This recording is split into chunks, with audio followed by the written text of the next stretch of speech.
Shalom Bapak Ibu, bersyukur kepada Tuhan kalau masih dipercaya kembali untuk menyampaikan kebenaran firman di tempat ini. Selalu saya katakan kalau saya berdiri di tempat ini bukan berarti saya lebih pandai, saya merasa lebih pintar, saya merasa lebih mengerti firman Tuhan daripada Bapak Ibu, tidak. Tetapi saya hanya ingin mau berbagi kebenaran firman Tuhan yang lebih dahulu memberkati saya ketika saya sampaikan kembali di tempat ini, boleh memberkati Bapak Ibu sekalian di tempat ini. Lagu terakhir ini tadi Bapak Ibu boleh menjadi pengantar bagi kita, karena ini sesuai dengan kebenaran firman Tuhan yang saya sampaikan. Saya beri tema harta yang sesungguhnya. Harta yang sesungguhnya. Kalau lagu ini tadi mengatakan takkan kuharap lagi bahagia dari dunia ini. Memang betul Bapak Ibu, karena apa? Karena hari-hari ini adalah hari-hari yang tidak menjanjikan. Bukan hari-hari yang menjanjikan Bapak Ibu. Bukan hari-hari yang menawarkan hidup di dalam kesenangan. Bukan hari-hari yang menawarkan hidup di dalam kemudahan. Kalau kita lihat berita-berita akhir-akhir ini, fenomena-fenomena yang terjadi di dunia ini Bapak Ibu, tidak bisa dipungkiri bahwa kita berada di hari-hari yang sulit. Kita tahu dampak dari COVID pandemi dan juga konflik di Eropa sana Bapak Ibu ya. Itu sangat berpengaruh kepada perekonomian dunia. Kalau kita update berita Bapak Ibu, saya membaca berita Sri Mulyani selaku Menteri Keuangan ya, menyatakan bahwa tahun 2023 itu akan terjadi resesi dunia. Betul ya? Beberapa orang mungkin sudah mendengarnya, atau beberapa berita sudah ada di TV Bapak Ibu. Dan beberapa negara akan diperkirakan bangkrut. Kalau saya baca lagi, suku bunga bank sentral setiap negara akan naik secara drastis untuk meredam yang namanya inflasi. Itu artinya kalau Bapak Ibu punya, kalau saya baca-baca ya, kalau Bapak Ibu punya pinjaman di bank, punya kredit sepeda motor, KPR rumah, itu nanti angsurannya bisa sangat tinggi. Bisa sangat tinggi, ya karena itu tadi, naiknya bunga kredit Bapak Ibu, untuk mencegah inflasi. Ya bersyukur bagi kita yang tidak punya pinjaman. Kalau saya mengutip pernyataan Pak Jokowi juga ya, ketika saya lihat juga ada beritanya Pak Jokowi itu diwawancara, bahwa beliau mengatakan dunia bukan lagi sulit, tetapi akan sangat sulit. Tahun depan itu akan menjadi tahun yang gelap, yang artinya apa? Misteri. Jenenge gelap kan gak ketok ya. Menjadi tahun yang gelap. Saya tidak hendak hiperbola atau membesar-besarkan berita dunia ini ataupun menakut-nakuti Bapak Ibu. Tapi ini ya realita yang terjadi. Kita disadarkan bahwa dunia ini tidak semakin baik. Keadaan tidak menjadi baik Bapak Ibu. Jangan kaget nanti kalau harga-harga naik. Ya kita tahu BBM sudah naik. Yang artinya kebutuhan lain pun akan ikut naik. Alat transportasi ini sudah jadi kaki kedua kan bagi manusia. Kemana-mana butuh motor, kemana-mana butuh mobil untuk membawa barang. Jadi ini berdampak dengan hal yang lain Bapak Ibu. Di sisi lain, cari uang semakin susah, ekonomi jadi sulit. Kalau Bapak Ibu Saudara melihat berita di TV atau berita di YouTube-nya, sekarang TV sudah nggak begitu dilihat. Orang-orang pegangannya sudah gadget, yang dilihat itu YouTube. Cari berita sembarang di YouTube sudah ketemu. Kalau Bapak Ibu lihat di YouTube, lihat di TV, selalu ada setiap hari berita tentang berita kejahatan, betul ya? Bendino mesti ada kejahatan. Dan tidak jarang kejahatan itu menyebabkan kematian. Baik pencurian, pembunuhan, jambret, penipuan dan lain sebagainya. Rata-rata kalau diselidiki, kejahatan itu terjadi karena apa? Faktor ekonomi, Bapak Ibu. Dan pengantar saya ini tadi, yang krisis dunia ini tadi, bukan tidak mungkin Bapak Ibu ini akan menambah atau membuat meningkatnya angka kriminalitas. Cari uang susah, harga-harga naik, betul ya? Kalau kejahatan kita lihat setiap hari ada, bukan tidak mungkin di masa mendatang ini akan meningkatkan yang namanya angka kriminalitas.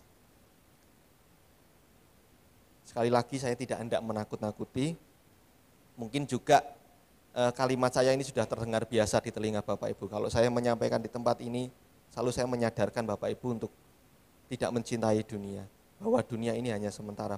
Begitu juga dengan hamba-hamba Tuhan yang lainnya.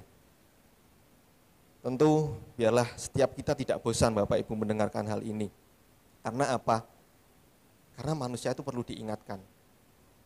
Betul ya? Yang manusia itu kan gampang lupa tuh. Ya kan? Betul kan? Manusia itu gampang lupa. Mau kemana gitu ya, masuk kamar, apa keluar dari kamar itu, kita menuju dapur tadi itu lupa, aku mau ngarepe nyapo ya, aku tadi mau ngapain ya, kayak gitu kan. Seringkali lupa Bapak Ibu. Saya pun ya pakai masker, maskernya saya taruh dagu. Itu satu rumah bisa saya cari. Sebelum saya ketemu kaca, baru ketemu. Loh, lah tibane ndek kene ku, di daguku.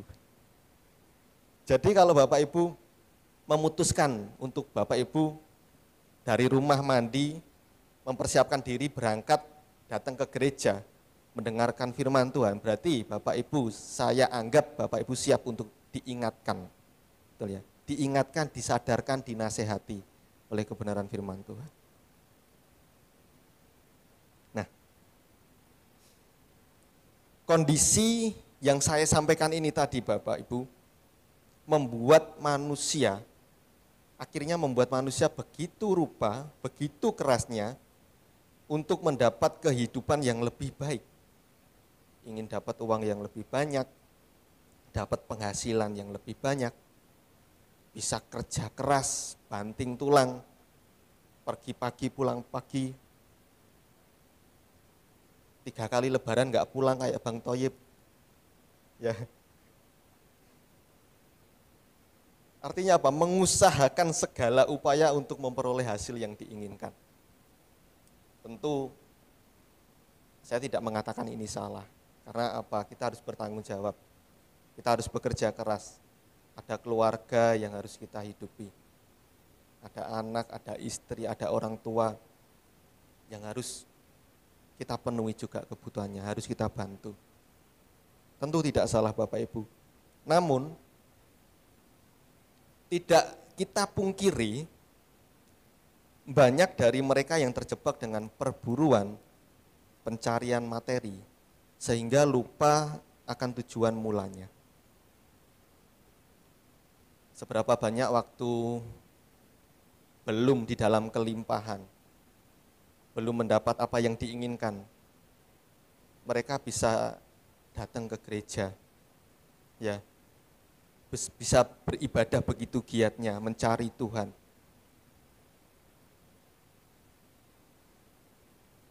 Tetapi ketika Tuhan sudah buka jalan, mereka penuh dengan kelimpahan, mendapat apa yang mereka inginkan.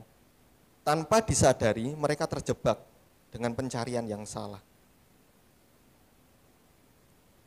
Begitu besarnya keinginan untuk mendapat penghidupan yang lebih baik, membuat mereka bisa berpaling dari Tuhan.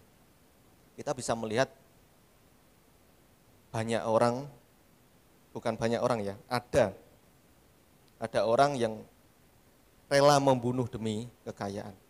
Ada orang yang rela memfitnah orang lain, menjatuhkan orang lain demi apa? Supaya dia dapat promosi jabatan. Ada orang yang rela menipu supaya dapat uang. Bahkan meninggalkan imannya untuk sesuatu yang menjanjikan.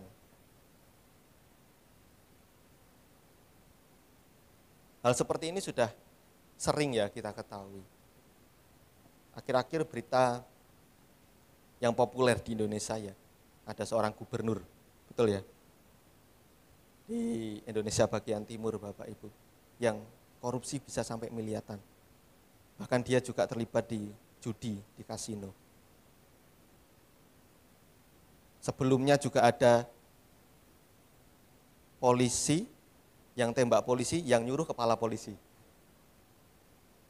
Betul ya? Ini sangat memprihatinkan Bapak Ibu. Dan mirisnya, nama-nama mereka itu nama-nama tokoh Alkitab. Loh. Wah. Ini sangat miris Bapak Ibu, ini sangat memprihatinkan.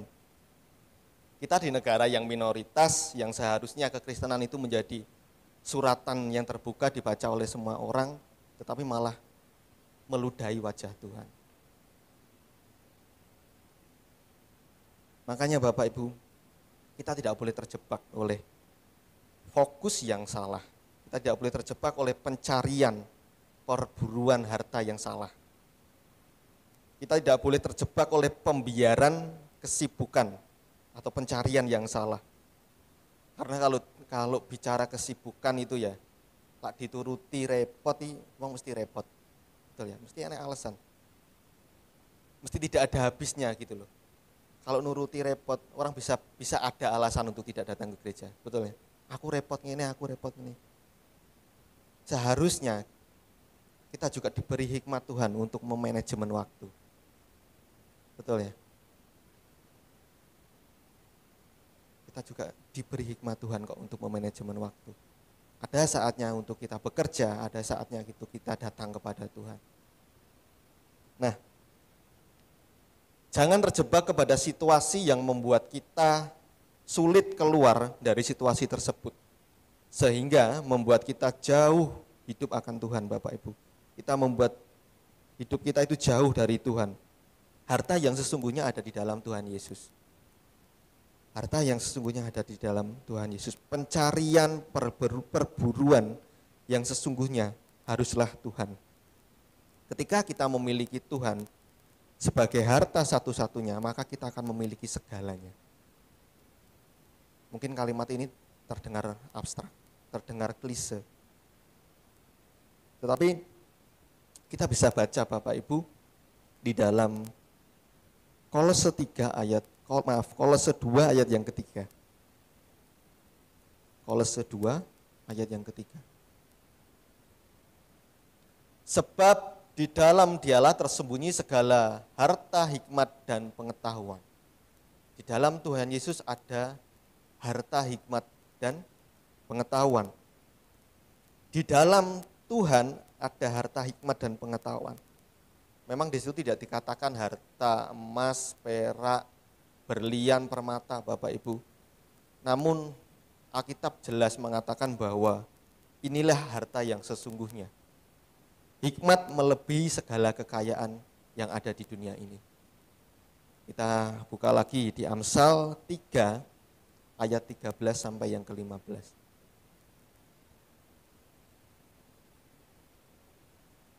Berbahagialah orang yang mendapat hikmat, orang yang memperoleh kepandaian, karena keuntungannya melebihi keuntungan apa Bapak Ibu? Perak. Dan hasilnya melebihi emas. Ia lebih berharga daripada permata. Apapun yang kau inginkan tidak dapat menyamainya. Betapa pentingnya harta hikmat ini.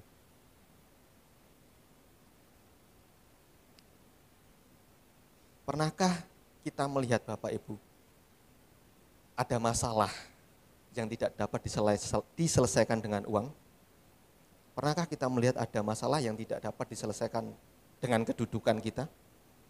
Pernahkah kita melihat ada masalah yang tidak bisa diselesaikan dengan kepintaran kita, pendidikan kita? Pernah ya? Yang seakan kekuatan manusia itu sudah mentok. Tetapi hanya satu yang bisa menjawabnya, yaitu Tuhan Yesus sendiri. Mungkin ada seseorang yang mempunyai relasi gitu ya. Aku tak njaluk tulung wong kaya orang yang berkepentingan, mempunyai kepentingan di pemerintahan. ternyata tidak dapat membantu juga. Mungkin uangnya banyak segudang gitu ya, emasnya banyak berkilo-kilo, tetapi tidak dapat mengatasi masalahnya. Hanya satu yang bisa jawab Bapak Ibu, yaitu Tuhan Yesus sendiri. Melalui hikmat, melalui pengetahuan yang tersembunyi di dalam Kristus Yesus. Itu adalah harta yang sesungguhnya. Sesuatu yang tidak pernah manusia pikirkan, maka Tuhan bisa beri jawabannya. Mungkin Bapak Ibu juga pernah mengalami situasi yang seperti ini. Di saat kita sudah tidak dapat mengandalkan siapa-siapa, kita masih punya Tuhan.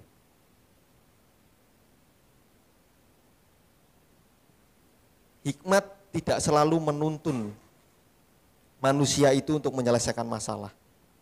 Kadang hikmat itu juga menuntun kita untuk merubah diri. Saya ulangi ya, hikmat itu tidak selalu menuntun seseorang untuk menyelesaikan masalahnya, tetapi hikmat itu juga menuntun untuk kita merubah diri kita sendiri. Jadi seringkali orang itu punya masalah, berdoa kepada Tuhan supaya masalahnya selesai. Tuhan, saya ingin masalah ini cepat selesai. Ayo selesaikan Tuhan. Beri saya jalan keluarnya. Ternyata tuh tidak, bisa jadi jawaban Tuhan, masalah ini tetap ada. Cuma yang berubah itu kamu. Karena masalahnya bukan di sekitarmu, tapi masalahnya itu ada di kamu. Jadi bisa jadi masalah yang Tuhan izinkan itu menjadi alat untuk merubah diri kita.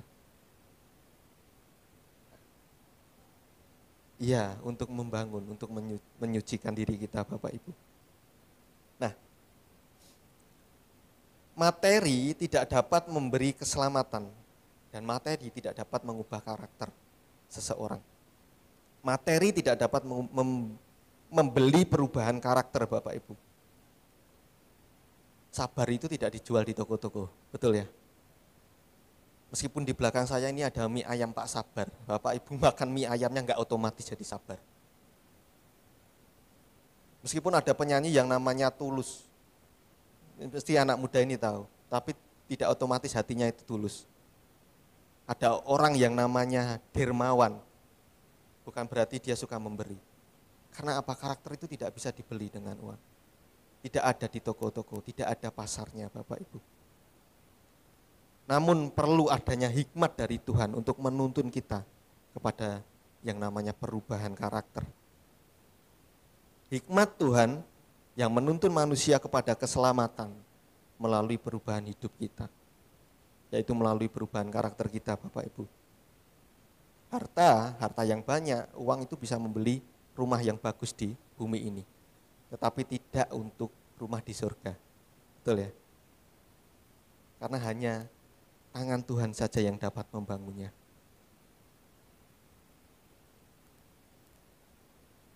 Kalau kita mau bangun rumah di sini ya, di dunia ini, kalau orang mau beli rumah harus DP dulu, baru rumahnya dibangun. Kalau kita pun mau bangun harus siap-siap bahan-bahannya dulu sama tukangnya dulu, baru rumahnya kebangun. Tetapi tidak untuk harta di surga. Tuhan sudah membangunnya lebih dahulu. Sekarang giliran kita ditanya sama Tuhan, kamu mau nggak nempatin? Omahe wis enek dhisik garek ngenggoni. Saiki pertanyaan nih kepada orang percaya, maukah kita menempatinya?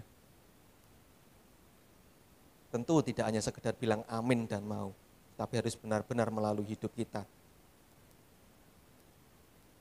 Kita berubah enggak karakter kita? Kita bertobat enggak dari cara hidup kita yang lama? Dan dengan hikmat yang Tuhan berikan, itu menuntun kepada perubahan hidup kita Bapak Ibu. Ketika hidup kita tidak memiliki Tuhan, semua sia-sia. Harta bisa habis Bapak Ibu, tetapi Tuhan itu abadi.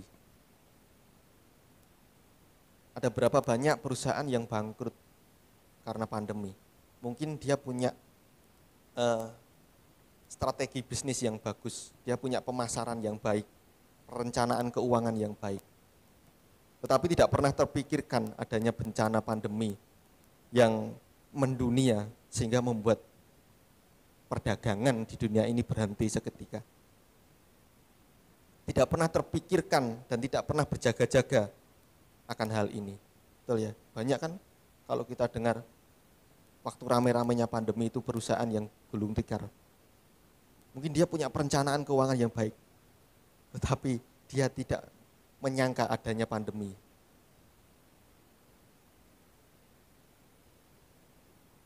Makanya Bapak Ibu, hidup ini adalah misteri.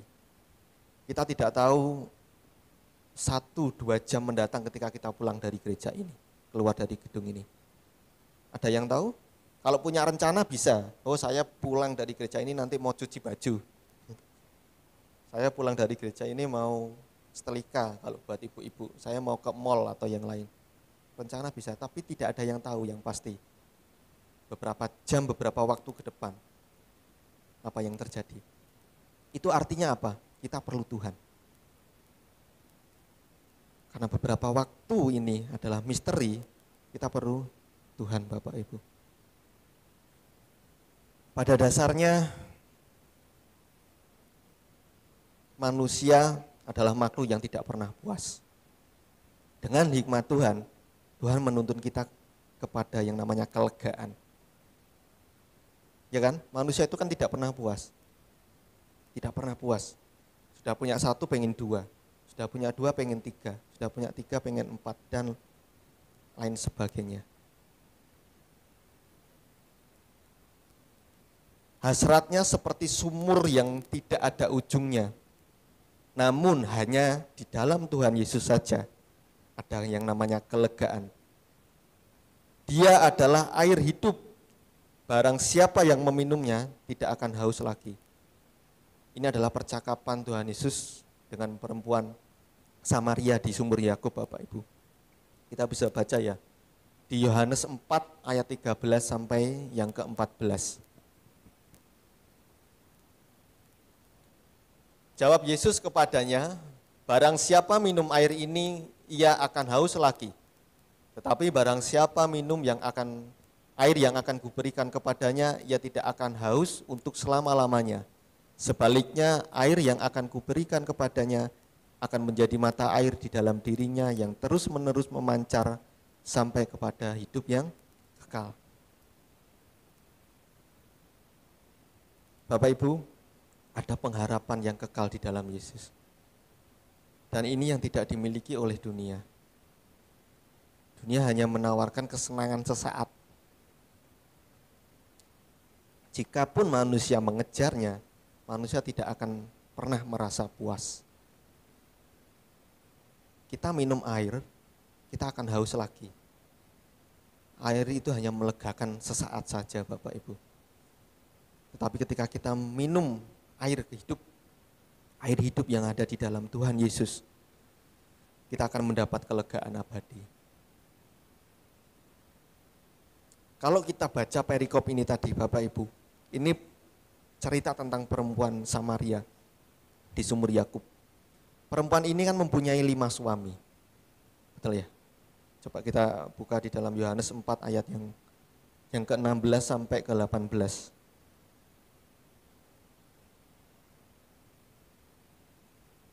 Kata Yesus kepadanya, pergilah, panggillah suamimu dan datang ke sini. Kata perempuan itu, aku tidak mempunyai suami. Kata Yesus kepadanya, tepat katamu bahwa engkau tidak mempunyai suami, sebab engkau sudah mempunyai 5 suami, dan yang ada sekarang padamu bukanlah suamimu. Dalam hal ini engkau berkata benar. Jadi perempuan Samaria ini punya 5 suami, Bapak Ibu. Ini maksudnya bukan punya 5 suami secara langsung ya, atau poliandri, bukan.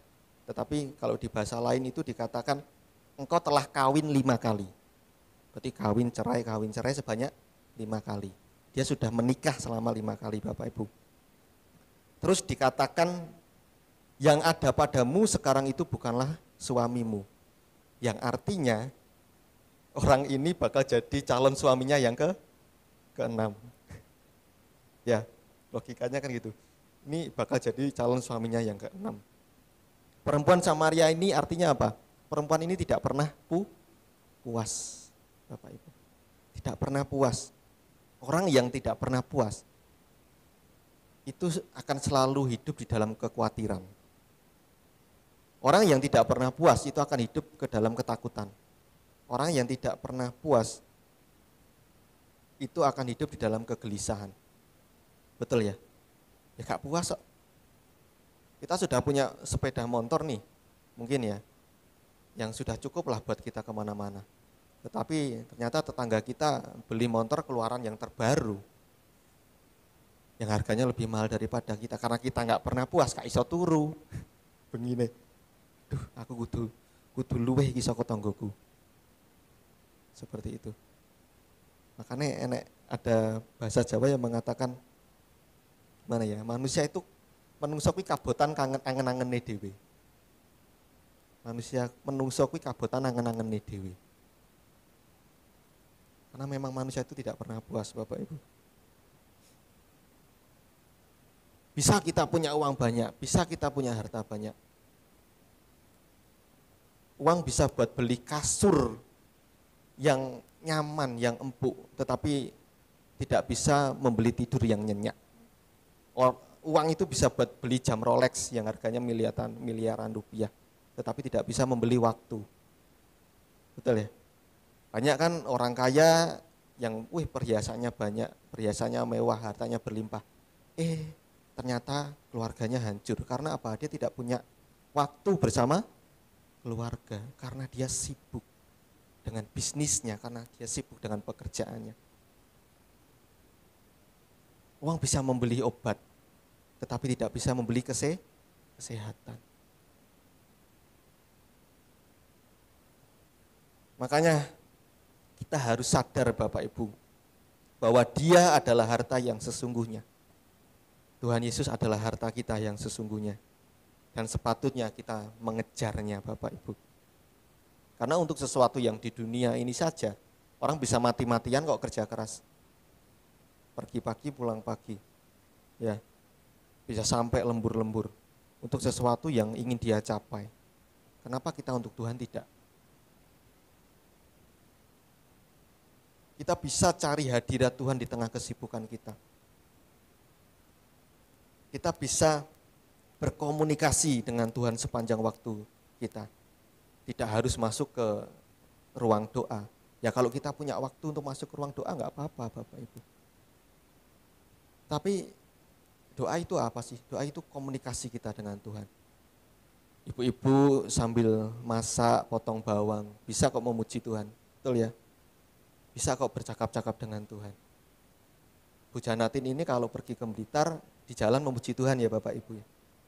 Memuji Tuhan. Kita bisa bangun hadirat Tuhan di tengah kesibukan kita. Tidak ada alasan untuk kita tidak mencari Tuhan, betul? Nah, kita bisa mengingat kebaikan Tuhan di sepanjang hidup kita, di sepanjang waktu kita. Karena jika kita punya segala-galanya di dunia ini, tanpa Tuhan itu sia-sia Bapak Ibu. Tanpa Tuhan itu sia-sia. Kita diberi kesempatan untuk kita mengenal Dia. Saya dorong anak-anak muda hari Rabu kemarin untuk mengamati, ya menyadari kebutuhan akan Tuhan. Saya minta anak-anak untuk mengamati sekitar. Mengamati karakter seseorang, mengamati alam semesta ini, mengamati lingkungan, dan sadari Tuhan ada di dalamnya. Kalau kita lihat langit di sore hari Bapak Ibu, gradasi warna yang luar biasa. Dari kuning sampai ke biru-biruan, lalu warnanya sampai ke hitam. Itu luar biasa loh. Kita bisa bayangkan enggak siapa pelukis agung? Siapa yang melukis karya yang indah? Ketika kita melihat pemandangan yang begitu luar biasa, gunung yang warnanya hijau, pepohonan yang begitu asri, itu kira-kira siapa? Siapa yang membuat karya yang luar biasa itu? Kita bisa mengamati sekitar kita dan kita menyadari bahwa Tuhan itu nyata, Tuhan itu benar-benar ada.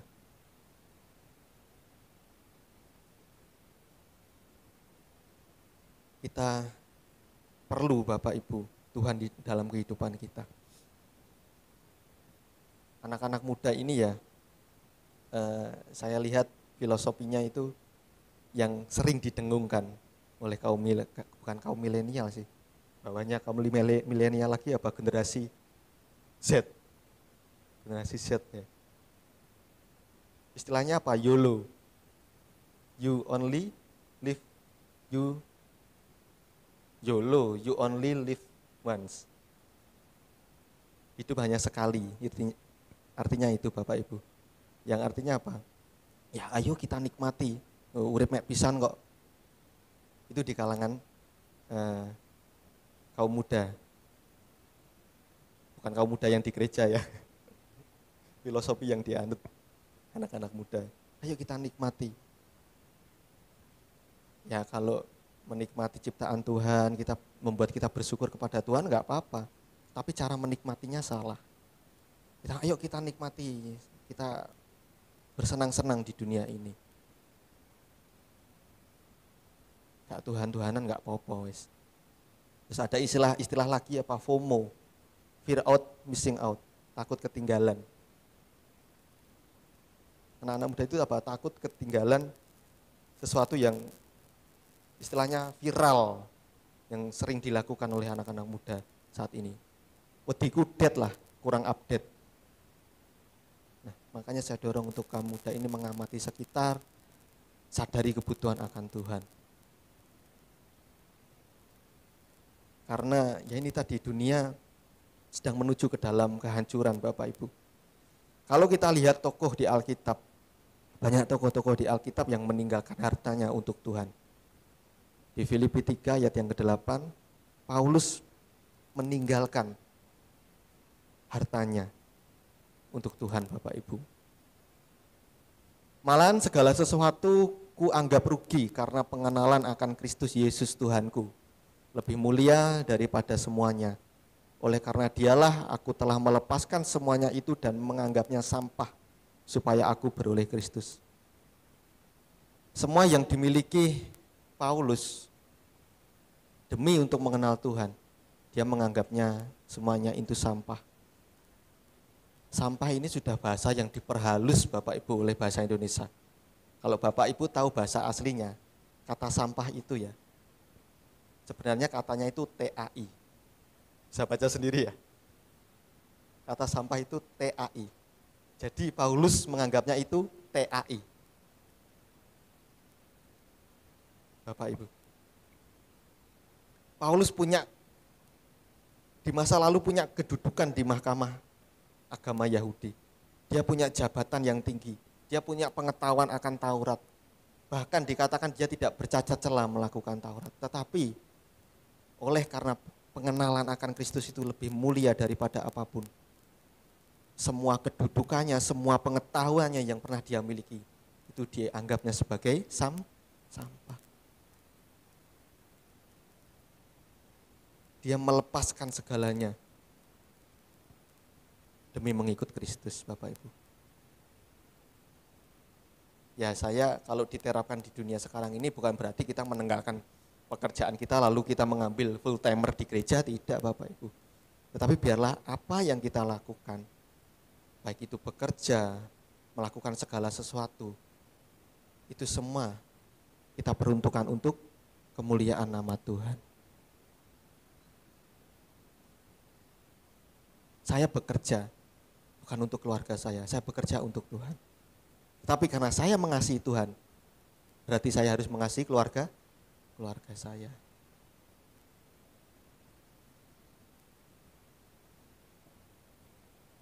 Begitu juga Abraham, Bapak Ibu. Dia punya anak satu-satunya yang namanya Ishak. Bukan Abraham ini ya. Dia punya anak satu-satunya namanya Ishak. Tetapi dia berani mempersembahkan itu di hadapan Tuhan. Melepaskan segala sesuatu untuk Kristus.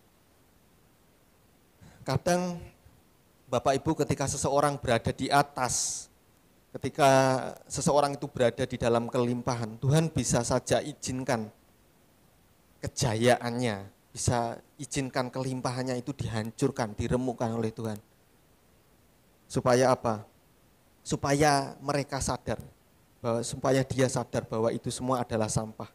Dan supaya dia sadar bahwa harta satu-satunya adalah Tuhan Yesus. Bapak Ibu. Mungkin orang yang punya bisnis, lalu bisnisnya jaya, bisa Tuhan izinkan bisnis itu hancur. Supaya apa? Dia itu sadar bahwa harta satu-satunya adalah Tuhan. Allah lebih mementingkan untuk menyelamatkan jiwa kita daripada menyelamatkan harta kita, Bapak Ibu. Makanya mari kita mengejar sesuatu yang bernilai kekal, karena itu kebaikan bagi roh dan jiwa kita. Kalau harta hilang itu bisa dicari, uang hilang bisa dicari, Bapak Ibu. Tetapi kalau jiwa hilang, kayak nek tokone, betul ya? Jiwa hilang nggak ada di pasar dicari, Bapak Ibu. Kalau jiwa kita hilang, itu bisa menjadi ratapan yang abadi, yang tidak bisa, yang akan kita sesali seumur hidup.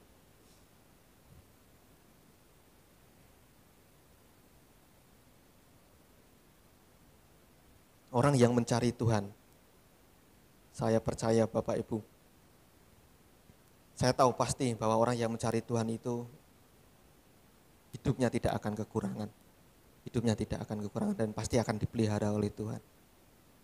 Yang terpenting kita mengasihi Tuhan, Bapak Ibu.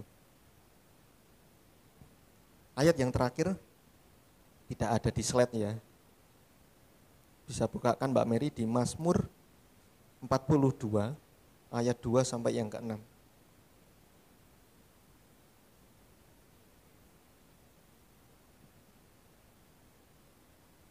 Mazmur 42 ayat 2 sampai ke-6.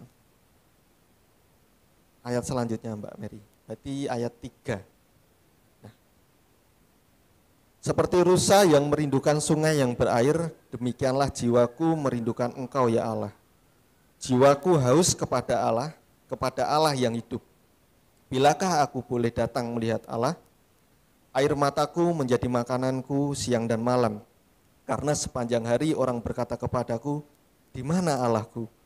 Inilah yang hendak ku ingat, sementara jiwaku gundah gulana. Bagaimana aku berjalan maju ke dalam kepadatan manusia, mendahului mereka melangkah ke rumah Allah dengan suara sorak-sorai dan nyanyian syukur.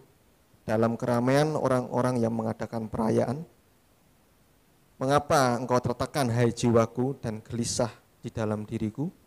Berharaplah kepada Allah, sebab aku akan bersyukur lagi kepadanya, penolongku dan Allahku. Mari kita Bapak Ibu mencari Tuhan, dikatakan di dalam ayat ini seperti rusa yang haus, rindu aliran sungai. Ya seperti kita lah, seperti kita kalau kehausan, kita itu rindu yang namanya air untuk melegakan dahaga kita. Betul ya Bapak Ibu? Air itu sudah menjadi kebutuhan yang primer bagi manusia, bagi makhluk hidup bahkan. Kalau tidak ada air, tidak ada kehidupan di muka bumi ini. Tanpa air tidak ada kehidupan. Itu sebabnya Bapak Ibu yang Tuhan rindukan, seperti kita haus merindukan air, Tuhan juga rindu kita merindukan Dia, Bapak Ibu. Mari kita sadari hal ini dan kita mengarahkan jiwa kita kepada Tuhan karena Dia adalah harta satu-satunya.